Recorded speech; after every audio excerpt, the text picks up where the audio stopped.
everyone, welcome. I am so excited to be here for the second episode of Decoded Live. I am Cecilia Martinez. I'm a lead developer advocate on the community team here at OutSystems, and I'm excited to be your host today for episode 2, which is all about AI. So make sure that, I already see some chatter in the chat, but make sure that you're posting any questions that you have using the chat. We will have some time with some live Q&A for the amazing panel that we have lined up for you today. As I said before, we're going to be talking about all things AI. I'll be sharing some product updates and community updates with you, and then we will dig in with our panel. So make sure that you're dropping your questions in the chat, and we'll go ahead and dive right into it. The first thing that I'd love to share with you is actually a product update.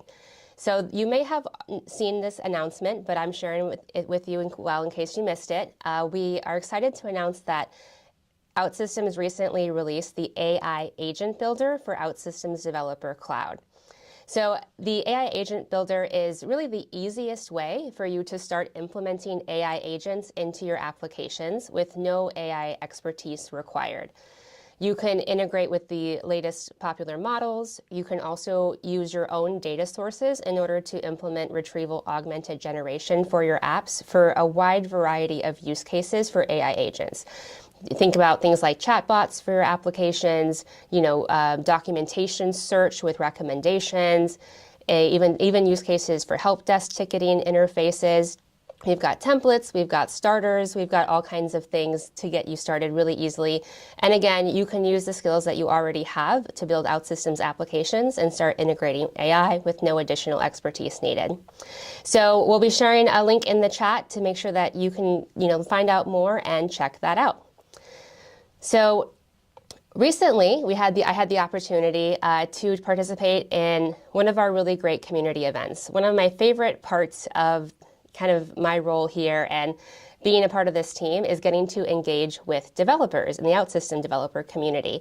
So we have 2 events recently, Developer Days. We had a Developer Days in Tokyo in April 26th, and then on May 1st in New York. And I was really honored to be one of the co-MCs for the New York event, and these events were a really great opportunity to see technical presentations and some live demos from the OutSystems team, as well as community speakers. You also were able to take, for the very first time, free on-site certification exams, and we're really proud that more than 40 new certifications were issued as part of these events. We had more than 300 people at the Tokyo event and more than 100 people in New York, and it was just an amazing opportunity to engage with the community and kind of hear all these kind of really great updates. And you may recognize in the picture some of the speakers that we had at the New York City Developer Days are joining us today on Decoded Live, so I'll make sure to introduce them here shortly. Now, Developer Days were amazing, but it's just a sample of what we have in store for you at 1. So 1 is the OutSystems Developer Conference. It is huge. You have to be there. It is a must-attend event. It's happening October 15th through 16th in Amsterdam. The tickets are available now. You can go ahead and go online and register as soon as possible. There's going to be more than 3,000 attendees there, and so you can connect with the community. If you've ever attended any of the OutSystems events before, you know that there's going to be a really amazing speaker lineup from the team as well as from the community. We also will always have some kind of fun surprises in store for you, and it's a great way to see the latest use cases, the latest features, the best practices for your entire team, no matter what level of OutSystems developer that you are. So make sure that you check it out. Again, we are dropping a link in the chat to register and get your ticket. All right, so I am really excited today to welcome our panelists to the stage. We are going to be talking all about AI, and we have a really great, some really great guests for you today. So let's go ahead and bring Rodrigo Coutinho, Bruno Martinho, and Christoph Newe onto the stage. Hello. Hello, hi guys. All right, great to see you. Hi, hello everyone. Thanks so much for being here. Let's start with a round of introductions. Maybe you tell us about yourself and how you interact with AI in your role. Christoph, let's start with you. Yeah, sure. I'm Christoph. Thanks for having me. It's really exciting. I'm just back from vacation, so my brain is kind of wiped out. But hopefully this inspiring office will help me remember some things. So I had the pleasure of working with OutSystems for the past 5 years. And that adventure began on business trips in my old role, where I spent the evenings learning the reactive web developer training, as so many others of you as well. And now I'm kind of addicted to low-code development. So here at Roche, I was one of the first members of our global platform team, where we're defining governance standards, developing reusable components, and in general, evangelizing the platform. But today, I'm a principal OutSystems consultant, which basically means I support Roche internal product teams. And one of these teams, we have built an AI chat application, of course, based on OutSystems. And as a backend, we use Microsoft Azure. Yeah, so happy to have that chance to exchange with you on the future of OutSystems and AI. Great. Yeah, I think getting addicted to low code is something that happens to all of us. I can definitely relate to that. Awesome. Thank you so much. Thanks so much for being here. Bruno, can you introduce yourself? Yes, for sure. So my name is Bruno. I'm a developer advocate here at OutSystems. I've joined the company almost 10 years ago.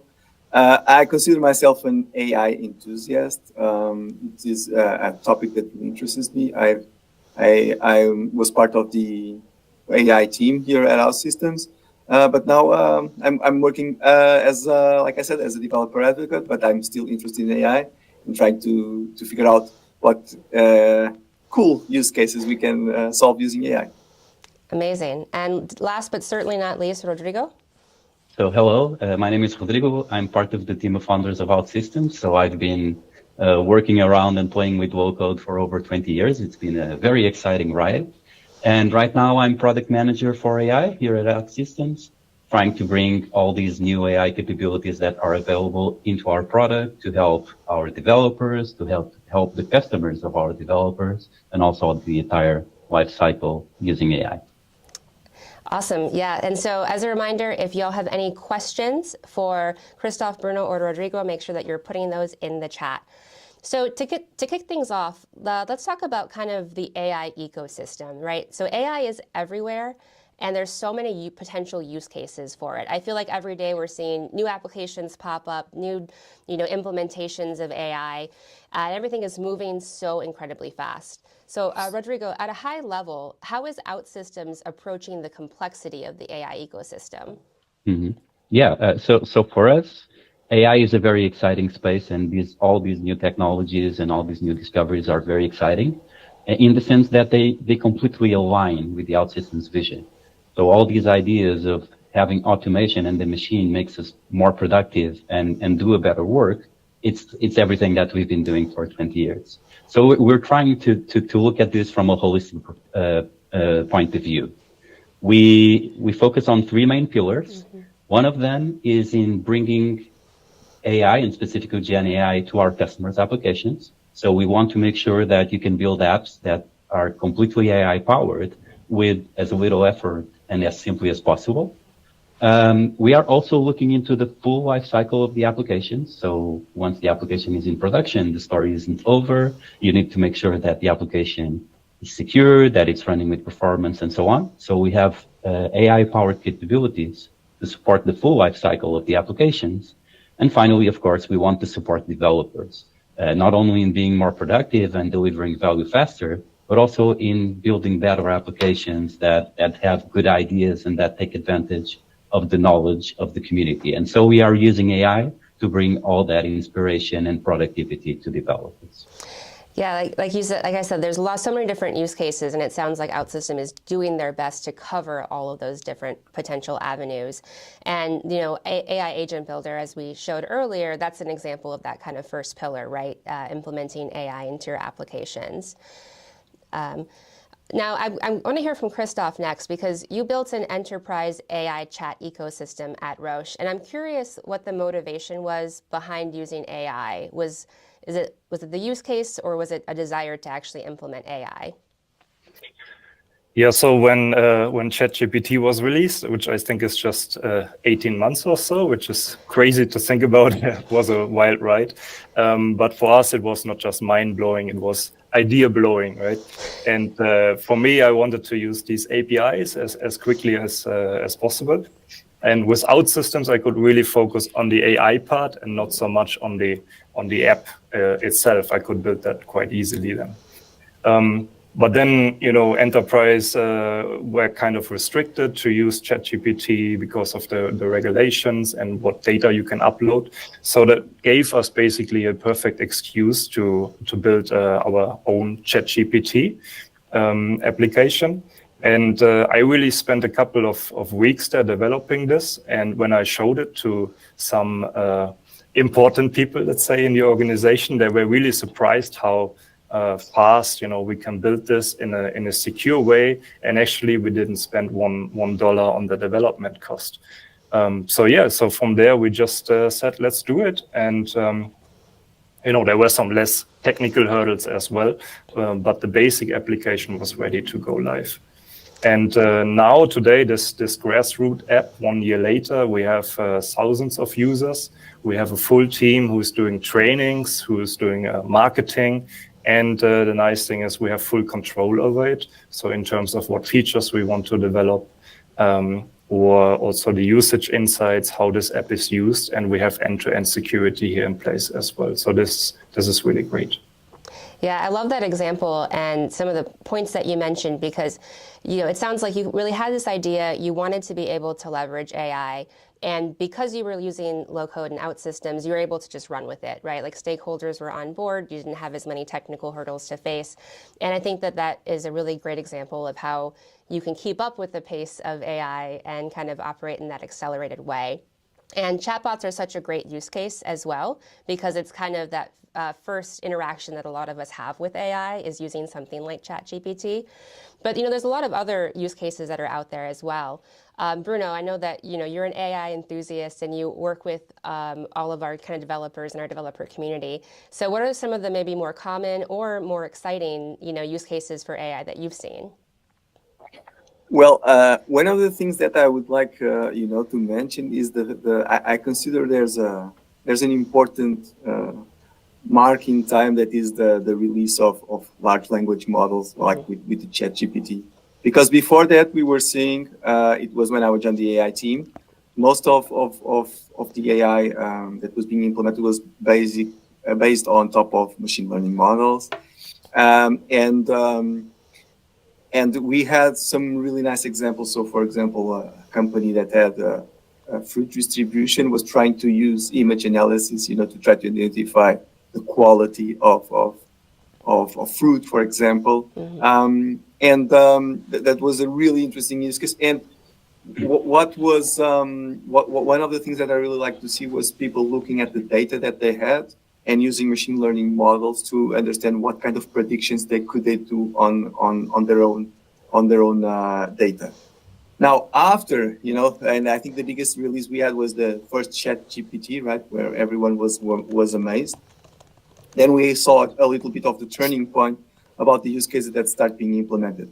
Just like you were saying, so assistant or chatbots related with the context of what your company has or your business. That was one of many people trying to implementing that use case. And now what I'm seeing is that a lot of people that are already created those agents, they need the next step. That is, how do I interact? How do I create the interaction between that large language model that is running for my agent and interact with my data? So that's the next step that we watch. So really exciting times, with a lot of possibilities.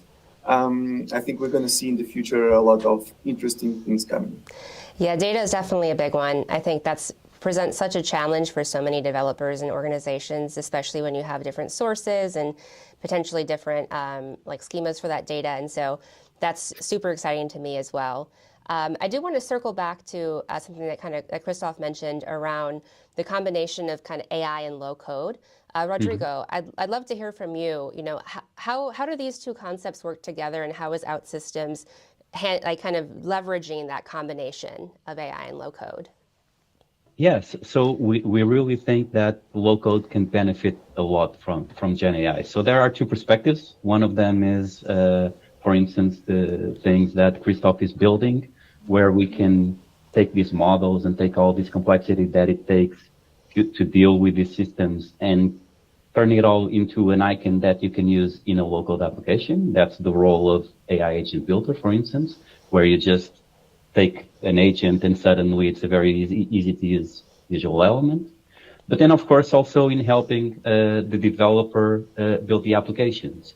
And here, so we are seeing this jump in productivity with traditional code developers. And I believe that you can even get a wider jump in low code. And the reason for that is that when we use these technologies to generate traditional code, there's still a lot of context and a lot of experience that you need to have.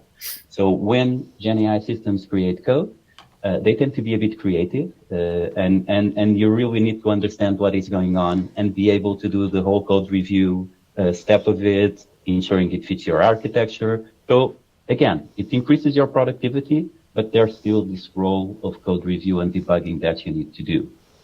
When you go to low code, both these tasks are extremely simplified. Because the abstraction level is higher in low code, the elements that Gen AI uses are a higher level also, which make it much easier, not only for AI to give the correct answer, but also for you as a developer, as someone that wants to have the application running, to actually check if it makes sense, if it's the right pattern, and to adapt the pattern. So I'm a true believer that Gen AI together with low code will give a huge boost in terms of productivity, and it will allow our developers to make incredible things. Yeah, and I think that we're already starting to see that with some of the examples and apps that we've seen come out of the ecosystem. So I think, you know, for a lot of developers, the interest is there. They maybe have an idea or a potential use case for integrating AI, but they aren't quite sure how to get started. So Christoph, I'd like to go to you. What advice do you have for developers that are looking to get started with maybe AI and with an app for the first time? I can only explain from my experience how I started. So I think it's best to start with a chat application because it's called large language model. And I think text in and text out is the rawest form of using an LLM. And from there, you will run into flaws like hallucination, maybe, and ultimately into this RAG, retrieval augmented generation techniques, which I think is really the holy grail of enriching the user prompt with the right context from a chunk PDF or from your enterprise systems. And that's really often all about it is to find this context quality that you want to optimize for. And I think from there, if you understand these basics, you can go to this agent model. This is where I'm right now exploring also. So an agent is a user proxy in a kind of a way, and it can do function calling. And one example that I did recently is that the agent can call an OutSystems function. And it's not in a way that you hard code this, but you have natural conversation with a user, and the agent decides, now I need to call this OutSystems action. And this can be on your backend, but it can also be in the front end. One example might be you fill out, or you have a discussion with the AI about an issue, and then suddenly on the sidebar widget, the OutSystems sidebar widget comes up because the agent wanted to call this widget basically. And this visual automation experience, if you want to call it this way, is just amazing to see if you do that first time. Very cool. Yeah, and Bruno, I know that you've also built some AI apps and have engaged with some developers who are in our community who are building with AI apps. Do you have any advice or kind of best practices for that first time, in the AI ecosystem? Yes, actually, one of the things that I would like to leave here for everyone is the fact that before starting, you need to study a little bit. Okay, study. Why I'm saying this? Because you need to understand what is the problem that you're solving and what should be the tool that you are using to solve the problem. Because currently in the AI landscape that we have different models, different tools that you can use, but some of them are really good to solve one kind of problem and others are not. So like Christoph was saying, so if you want text to text, you can use an LLM. But if you start doing things more complicated in terms of, not complicated, but numeric, like predictions, then an LLM might not be the way to go. So it's important to have at least a baseline of knowledge of what are the models out there, what can be used, and what's the right tool. So you know you're not hitting a screw with an hammer. Maybe it will work, right? But maybe it's not the best solution. I would say that as a suggestion. And the other one is I think it's a pretty obvious one, that is to start simple. So find also a simple problem to try to solve, not mission critical, nothing like life and death decisions, right? And use it even to prove the concept, and start working on top of a victory, not of a defeat. I think it's really important to gain the momentum to start with a simple problem and keep moving. I think that's what my advice for everyone. Yeah, I love that kind of concept of finding a problem to solve and focusing on that, because not only will that help you stay motivated if you start to run into some challenges, but it helps to kind of show the value and the use case there. And so some great advice. Rodrigo, I'd like to go to you next, because once people kind of start integrating AI into their products, they may have some question around how to ensure that they're doing that in the right way and they're building a quality product, right? So in your perspective, what are some of the key factors for a successful AI-powered application? Okay, so I think a lot of the things were already mentioned by Christoph and Bruno, because you need to be aware that these technologies are good to solve a specific set of problems. So you need to make sure that you are solving a problem that, for instance, requires creativity, and that you are willing to have non-deterministic results, which is one of the most exciting characteristics of these systems, is that you can ask the same question twice and get two different responses. So picking the use case that you want is a very important first step. The other one is get your business users involved as early as possible. So Christoph also mentioned this, that he very early in the process showed this to the people that were going to use it, and they can even help you make the AI better. So at Digital, so Digital is our OutSystems IT department, we also have a bunch of AI initiatives, and we allow business people to play with the playgrounds. So we allow them to go there, test the system, experiment different prompts, experiment different data sets, so that they can see what, from a business standpoint, what is the best response, how you get the best outcome. So having that participation from the business early on is also very important. And then, of course, the usual guardrails. You can try to be a bit creative, and actually using AI agents built with AI Agent Builder plus ODC Studio is a great way to do this orchestration, where you can actually also have AI check on AI. So once you have a response from an agent, you can actually have another agent that validates and ensures that the response does not violate anything that you might find weird. Finally, the last advice would be start internal.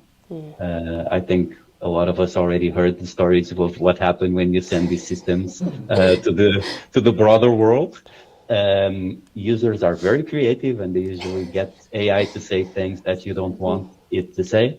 So start internal, make sure that works, and then move to the external. I know I'm guilty of trying to get, ChatGPT to do something weird or to try and break it. And so I know other people out there are as well. But yeah, a couple of really great points there. And I think that it's something to keep in mind, right, that we don't have as much control once we start working with AI that we normally may have. That non-determinism is such a big part of that. And it can make it exciting, but it can also make it a little bit more risky. And that's something to keep in mind as one of the challenges that we face. And so let's dig a little bit more into some of the potential challenges that developers may face when working with AI. Christoph, I'm curious, what are some of the main challenges that you encountered when you were working on your project? Yeah, I think one topic is coming back to this quality statement from you. So the magical triangle of time, money, and quality, and usually time and money runs out. And with AI, right, you have this logic layer which is really not that deterministic anymore. You have this fuzzy natural language. Everything could really happen, right, from an input, but also from the output perspective. And so I think users will not be happy if your app messes up 20% of the time. But the real problem is the 10% where it is not obvious. Yeah, and these are the cases where the human would just accept basically what the AI is doing, even though it's wrong. So I think a key factor of that is really to focus on the term quality, what it means for an AI application. How do you achieve it? How you measure it?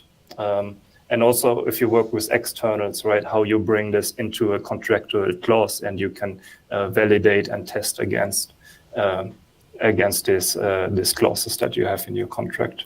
So I think that's one. And the other, in terms of challenges that I ran into, is that AI is really a Python world right now.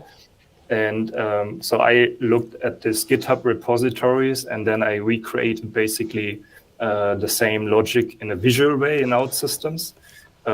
Now I'm thinking more, maybe I want to do this deterministic functions in OutSystems and use maybe an open source model like Llama Index or something like that, currently at least, to wrap this as a REST API and then call against this Python environment that runs somewhere else. Yeah.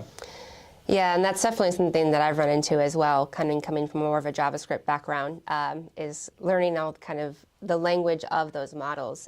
Bruno, have you encountered similar challenges as Christoph, or anything else that you wanted to add that you've encountered? Yes. So actually, there is something that I would like to add regarding, when you're working on AI projects. Okay. So one thing that you'll probably find, and I wouldn't say 100% of the time because it would be deterministic, but I think you'll quickly find you don't have all the data you need.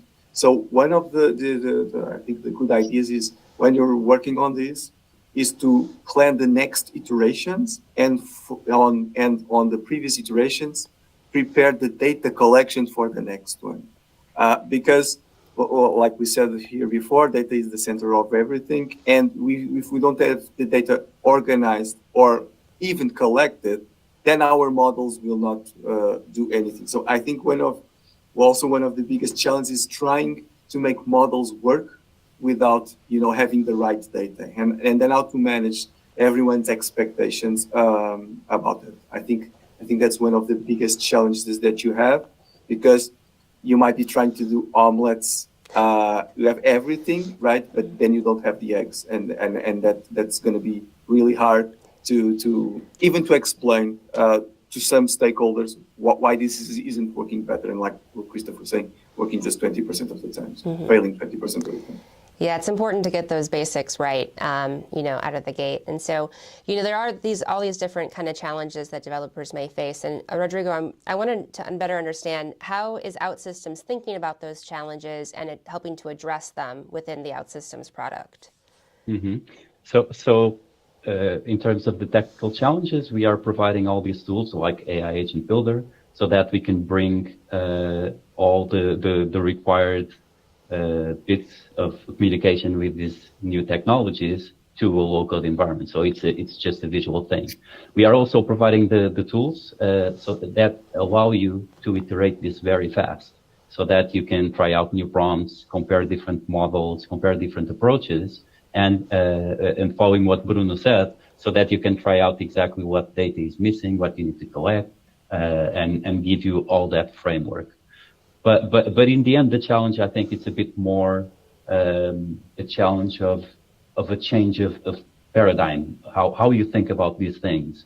So as it's been mentioned, it's very iterative. When you work with AI, because the results are not deterministic, because you get unexpected results and so on, the product keeps evolving for the better. But this means that the first version usually is not as good as we would like it to be. And having the ability to go through this process and establish the right expectations for your stakeholders, it's also an extremely important part of the entire process for the developers.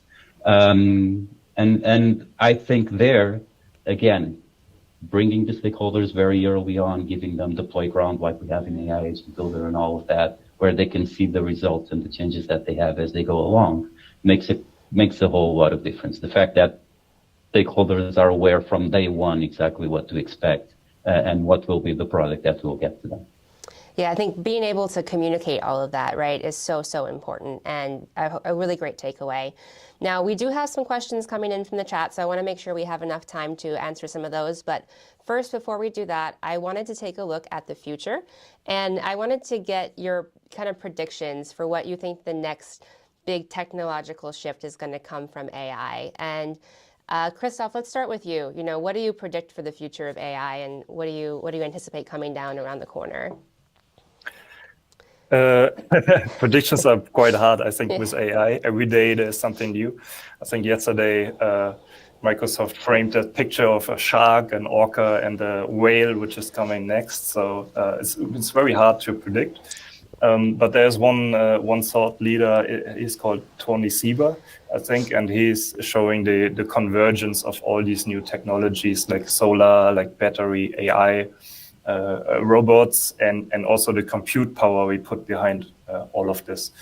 And he talks about the convergence of all of this and how it really impacts the industry sectors like energy, autonomous driving, so transportation, food, synthetic food that we create, and then basically intelligence, which is kind of free, at least at this point, right? Artificial intelligence, and how that impacts also the labor market. So I cannot decide, but I think there's there is a future where there's kind of abundance of things, and it will be very exciting to see also a lot of startups and what ideas they bring to the market. Yeah, it's predictions are tough, like you said, so I won't hold you to them. Don't worry.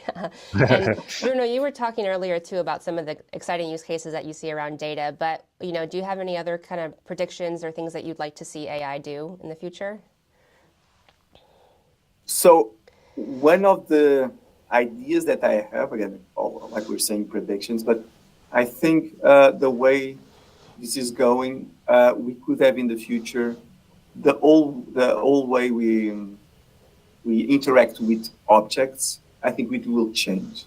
I think the interfaces probably will change. I think we'll probably use voice to talk to our refrigerator, but not when we think about now. We feel it's funny, right? Speaking to our refrigerator. But I think probably with the improvement of the LLMs, the conversational capabilities, I think, and finding your intentions, I think it's going to be a great progress in that area, in the way we interact. Maybe one day here at OutSystems we are publishing to any device, right? Any device that can support communication with the human, we can probably deploy there, because it's going to be understanding our intents and communicating that with us. So my prediction is that we'll probably have something like in the future. I'm at a doctor appointment and I'm speaking to the doctor, and he's not losing his time, typing what I'm saying and getting my analysis, and everything just from the conversation will be stored and then used whenever I need in the future. So I think the way we're going to interact is going to be different. At least that's my take on that. Okay, yeah, and based on what Bruno just said, Rodrigo, I want to change the question a little bit for you. I'm curious, what does the future of AI look like at OutSystems? What do you see on the horizon?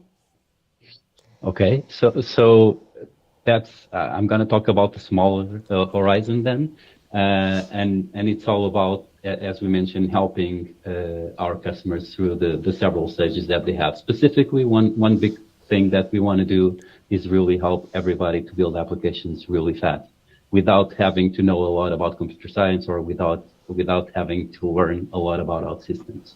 So we want to make something that's really easy to use, and the interface might be voice, like Bruno said. I'm not sure exactly how people will interface with it, but in a way that's like a communication and back and forward between the person building the application, OutSystems, and to create something that's exactly what they want, or even maybe better than what they want initially, and deliver that in a matter of minutes.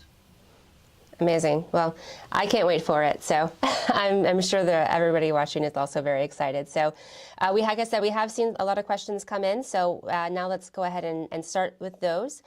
The first question that we have here is, what skills do you think that programmers on the team should focus on in order to remain relevant as AI capabilities continue to grow? I'm going to go ahead and start actually with Christoph. Do you have any thoughts on kind of what skills would be good to focus on? Yeah, we focus a lot on RAG, retrieval augmented generation, and there are some advanced variations of it. There's a simple way, of course, but you can tackle the whole pipeline from the user prompt, adjusting the prompt, to chunking the documents, and then also retrieving the right parts of it and blending that all together. Actually, I want to mention this YouTube video maybe here at this point from freecodecamp.org, and I think it's called Getting Started with RAG, and it really guides you through this whole pipeline. So this is really an amazing video I can suggest, and something I would focus on when I work as a developer in the future. Certainly also Python to some degree, and then for the application or the platform you want to use, I guess it's OutSystems. Absolutely. And we do have a link to that video, so we'll drop that in the chat if you are interested in checking that out. Bruno, do you have anything that you'd like to add about what skills programmers should focus on?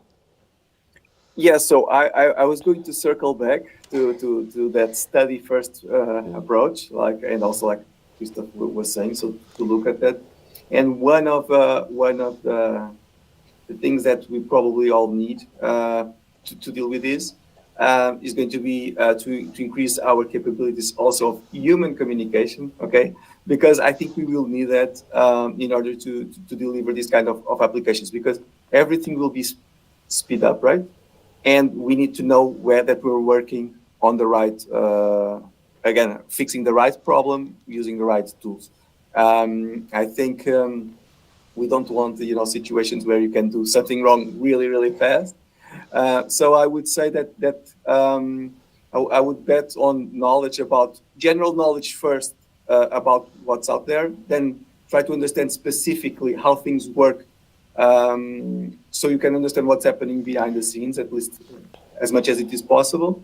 And communication, improve communication skills to understand. There's a running joke saying that it's like a cartoon set, like with the developers, like all in panic, saying, "Oh my God, we're gonna be all replaced by AI, and we don't need to write code." And one that's really calm, like holding a coffee mug, saying, "Hey, no worry. While humans need to write the requirements, or the customers will ask us the requirements, we don't need AI because AI won't be a problem, because they won't be able to make things right." So I think that's my take on it. Yeah, there's always that combination of technical problems and human problems, right? And we still need, I think we're at the point where we still need humans to solve the human problems. So I do want to jump ahead to a question, just because I would really love to get Rodrigo's insight on this. So question, it says, do you foresee low-code platforms transitioning to no-code platforms as AI technology advances? Yes, I do. So I think really the natural evolution will be that one, in the sense that the natural evolution is going to be that we will trust the machine more and more. So the example I gave you, where you are trying to do traditional code, you use ChatGPT or whatever to help you, and you still need to validate the code. That happens because the trust is still not there and the results aren't good enough. When the results start being good enough and the trust goes to nearly 100%, you don't need to show the code anymore. You can take that code, encapsulate it, and just provide an abstraction on top of that code. And so the evolution will be for low code, for everything to be low code. And the same thing will happen for no code, right? So suddenly all of these abstractions will become even higher level. The machine will be able to do things that are much more complex and cover all that up behind the no code system. So I think that's the natural evolution to go. And it's actually where we want to be, right? Where it's really fast. We don't have to deal with the messiness of code. to bring value to our customers. Great, yeah. And I think it's something that we just have only begun to scratch the surface with, right? Correct. And I think a good example of something that we've kind of seen in that arena is with Morpheus, correct? Is that something that's on the, I don't know if you could share a little bit more about that project and kind of how you see that playing into the transition into more of a no-code environment. Sure. So Morpheus uses this notion that instead of you having to code what you want and configure everything, Gen AI is in a great position to give you a bunch of suggestions on how you could do stuff. Example, so if you're trying to show some data and you have a table showing that information, Morpheus just can suggest you different ways to show it, like for using cards or using a master detail view or adding filters, adding search. So all of that can be suggestions that are given to you. And so you only need to pick from a list of options exactly what you want to do. You don't need to go into the code to decide or to tell the system what will happen. And this has the two advantages, right? One of them is you just select the thing that you want, you click it, and it's done. That's it. But also it can give you inspiration. So we give you suggestions, which means that maybe AI shows you an option you didn't even think of. But now that you see it and you see it with your data and in the context of your application, looks great. So you just pick that one and everybody wins. Can I add to that? Yeah, absolutely. Of course. Okay, good. Yeah, I think that's one of the misconceptions, that AI is not really limited to the logical layer. I think when the logical layer becomes less deterministic, I think that bubbles up to the UI layer as well. And you want to kind of morph the UI layer to whatever the AI is giving you, if that is text or charts or audio, right? So we kind of do that with this dynamic content sections, like charts or tables or stuff other people bought, like you see on Amazon, right? But I also think there's more opportunity here to create this personalized brand experience. So if you go to a website, it looks very different than someone else goes to this website. Yeah. And if like an e-commerce shop knows about me, my life, maybe has an image, right? It can really write good copy that attracts me, maybe convince me to buy this product. It can use my face to show how that shirt looks on me, right? So maybe in the end, even it just sends stuff to me because it knows me so good, and I don't even need to buy it anymore. I just receive it. I already have an Amazon shopping problem, so that's going to be very bad for me. But I think it sounds really interesting. So, well, thank you all so much for being here today. Really great insights. Loved hearing all of your advice and your expertise on AI. We definitely appreciate your time and are looking forward to kind of digging into some of the resources that you shared and talked about. So, again, thank you so much for being here on Decoded Live. Thank you. Thank you very much. Awesome. Great. Thank you so much. Well, I just have a few quick things to share here now that we're getting towards the end of the episode, but I wanted to let you know that this is, not the only AI resource that we're going to be working with you, working on going forward. We have two great events coming up that I wanted to share. The first is, it's actually a series that we're having, the AI Dev Series. So this is all in preparation for this year's Build the Future Hackathon. So OutSystems is hosting this 3-session AI Dev Series. You can actually catch the first 2 episodes already on YouTube. If you've watched them already, you'll recognize Bruno, who has been participating in these. But these are in partnership with Microsoft and AWS and dig into different technical applications to help prepare you for Build for the Future Hackathon. Build for the Future Hackathon has a main goal to raise awareness about different causes around the world and help nonprofits, and we're doing this in partnership with Microsoft and AWS. Registration for that begins in June, so keep an eye out for that, and we'll have additional episodes and events leading up to that in June and September. So make sure I'll drop a link in the chat as well for you to join the next session, which is coming up on the 27th. You can join live and you can catch the previous sessions as well. The other one I wanted to share is we have a must-attend webinar coming up. This is also part of a series, but this specific event is focused on developers. It's highly technical. It essentially digs into how to use LLMs, building RAG-based GenAI solutions, and then also how to deploy dashboards and back office tools for monitoring and management of your AI models. So you'll definitely want to sign up for that and register so you can catch that that webinar live. Again, that's coming up very soon, and so you can we'll drop a link in the chat, or you can scan the QR code to register. So. All right, well, this has been another episode of Decoded Live. Thank you so much for being here. Thanks for asking some really great questions of our panel. We really appreciate our guests and everyone in the OutSystems developer community. We will have another show coming up, so make sure that you keep an eye out for that. We will have that announced soon, the date and the topic. If you have any suggestions for topics that you'd like us to cover on these shows in the future, please let us know. We want to make sure that these are interesting and helpful for you as OutSystems developers. So yeah, I've been Cecilia Martinez. Thank you so much for being here today to chat with us, and we will see you next time.